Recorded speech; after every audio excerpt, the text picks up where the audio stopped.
আজকে আমি তোমাদের সঙ্গে শেয়ার করব কিভাবে খুব সহজ পদ্ধতিতে ঘরোয়াভাবে ফ্রিজটাকে সুন্দর করে ক্লিন করা যায়। এতে বেশি খাটনিও না আর বেশি খরচও না। তো দেখতে থাকো কিভাবে আমি ক্লিন করি।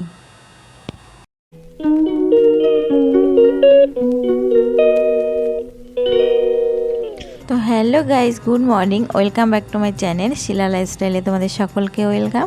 তো আজকে আমি তোমাদের সঙ্গে কিছু টিপস শেয়ার করতে এসেছি। আজ কোনো ব্লগ ভিডিও না। তো তোমরা আশা করি আই হোপ আজকের ভিডিওটা তোমাদের খুব ভালো লাগবে। আর তোমরা ভিডিওটা শেষ পর্যন্ত দেখো যে আমি ফ্রিজটাকে কিভাবে সুন্দর করে ডিপ ক্লিন করি। ফ্রিজ তো ক্লিন করা হয়, কিন্তু তোমাদের সঙ্গে সেরকম করে আমি শেয়ার করতে কিছুই পারি না। তাই ভাবলাম যে আজকে তোমাদের সঙ্গে আমি ফ্রিজটাকে ডিপ ক্লিন করা শেয়ার করি। তো প্রথমে দেখো, সবার প্রথমে আমি ফ্রিজের মধ্যে যত জিনিসপত্র ছিল সবগুলোকে বের করে নিলাম।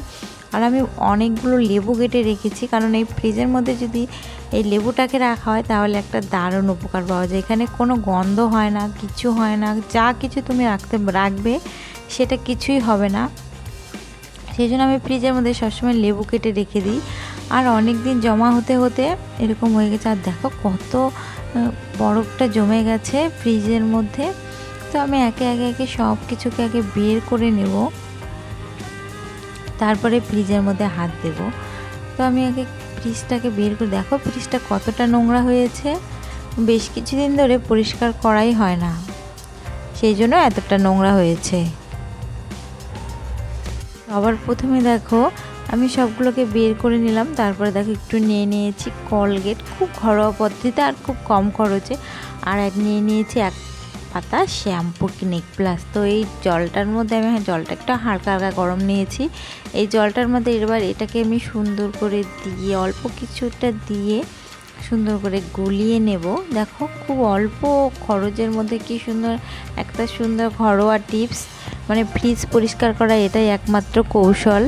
থেকে কিছুক্ষণ ধরে এটা দিয়ে এরকম করলেই এটার মধ্যে দিয়ে দেখো খুব সুন্দর একটা ফেনা বেরিয়ে যাবে। এই ফেনা একটু ফেনা ফেনা হলে কি হয় বলো তো, তাড়াতাড়ি পরিষ্কার হয়ে যায়। তো এটাকে আমি এখন ফেনা বের করে নিয়ে আমি এখন সমস্ত ফ্রিজটাকে আর কি ক্লিন করে নেব। এইভাবে একটু একটু করে সুন্দর করে যেখানে যেখানে দাগ লেগে আছে সমস্তটাকে একটু ঘষে নেব। আর দেখো কি সুন্দর করে ঘষছে, একদম পরিষ্কার হয়ে যাচ্ছে। একদম সময় লাগবে না, খুব খুব অল্প সময়ের মধ্যে খুব তাড়াতাড়ি এটা ডিপ ক্লিন হয়ে যাবে। আর আমার ফ্রিজটা এমনি ক্লিন করা হয়, কিন্তু সেই রকম করে এইভাবে ডিপ ক্লিনটা করা হয় না। তো আমি সেই জন্য এই ফ্রিজটাকে আমি ডিপ ক্লিন করছি। কিন্তু দেখো ফ্রিজটার ফাইনাল লুক দেখলে তোমরা জাস্ট পাগল হয়ে যাবে, এত সুন্দর হয়েছে ফ্রিজের ডিপ ক্লিনটা। মানে আমি তো এটা ফার্স্ট টাইম ট্রাই করলাম। আমি ওইটা একটা ইউটিউব দেখে শিখেছি আর কি। ইউটিউবে ভিডিও, একটা দিদিভাইয়ের ভিডিওতে আমি দেখেছিলাম যে এই পদ্ধতিতে ফ্রিজটাকে পরিষ্কার করলে খুব জমও হয় না আর খুব তাড়াতাড়ি পরিষ্কার হয়ে যায়। তো আমি সেটাকে দেখেই ফলো করে এটাকে করছি। কিন্তু লাস্টের ফাইনাল লুকটা দেখে জাস্ট আমি অবাক হয়ে গেছি যে সত্যি এত তাড়াতাড়ি এত কম সময়ের মধ্যে এতটা সুন্দর পরিষ্কার হয়ে যায়। আর দেখো বরফ হয়ে গেছে, কিছুক্ষণ অফ করে রেখেছিলাম কিন্তু বরফের পরিমাণটা প্রচুর ছিল, সেই জন্য জমেনি। সেই জন্য আমি হাত দিয়ে দিয়ে এই ছাড়িয়ে নিয়েছিলাম। আর এদিকে দেখো আমার বাবান সোনা ও পরিষ্কার করবে আমার মতো। আর আমি এদিকে সাইডে একটু বালতিতে জল নিয়ে নিয়েছি, কারণ ব্রাশে কলগেট দিয়ে মোছার পরে, স্কচব্রাইট দিয়ে মোছার পরে তারপরে ভিজে ন্যাকড়া দিয়ে সুন্দর করে ফ্রিজটাকে একটু ডিপ ক্লিন করে নিতে হবে, সেই জন্য আমি ছিলাম। তো তারপরে আমি সমস্ত বরফগুলোকে বের করে বেসিনে ফেলে দিলাম।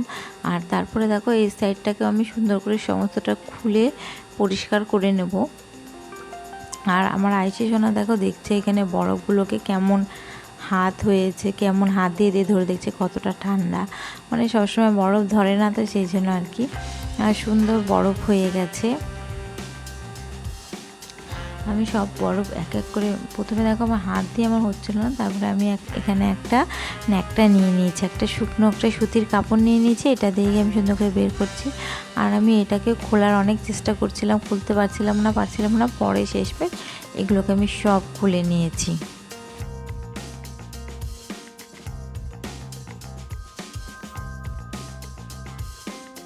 তো তারপরে দেখো আমি এটাকে অনেকক্ষণ ধরে খোলার চেষ্টা করছিলাম, কিন্তু এর উপরেরটা আমি খুলতেই পারলাম না।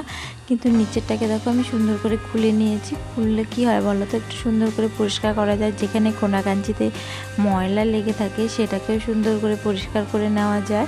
আর ফ্রিজের সাইডে যে উপরটাও আমি এইভাবে একই সেম পদ্ধতিতে কলগেটের জলটা দিয়ে আমি সেম পদ্ধতিতে ক্লিন করে পরিষ্কার করে স্কচব্রাইট দিয়ে নেব। তারপরে আমার দেখো হয়ে গেল। আর যে ফ্রিজের উপরে যে রাবারগুলো আছে ওগুলোকে আমি ব্রাশ দিয়ে ক্লিন করেছি, সেটা হয়তো স্কিপ হয়ে গেছে।